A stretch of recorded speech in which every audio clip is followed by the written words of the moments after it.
What's up, Nature Pump here, back with another video. Today I'll be showing you how to add chapters using timestamps. But before that, if you're new, be sure to subscribe, leave a like, I would really appreciate it.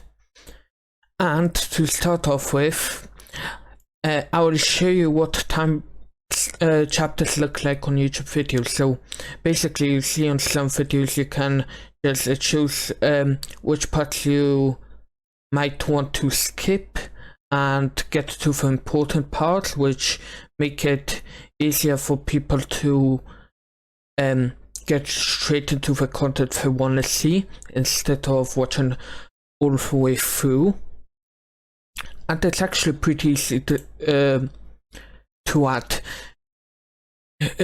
Normally you should add them when uploading the video, but you can just edit the video, which I will not be uploading. I will just show you on my details and how to add them, so you can see.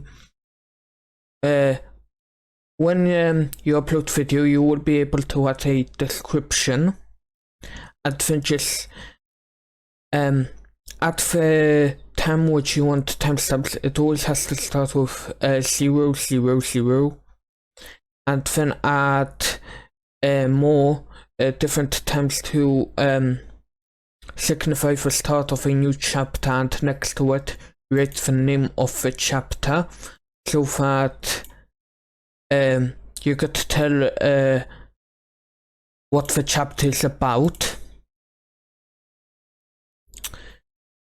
And this is pretty much it. Once you do that, you just click save, or when you upload, just upload the video, and the chapter should be like that, which I don't think many people know how to do, and it's not really that difficult.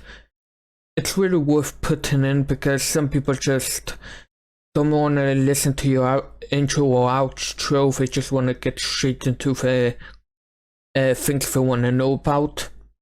So I really recommend for everyone to add chapters into the videos. And this is it for the video. Thanks for watching. I really appreciate it, and see you on the next one. Bye.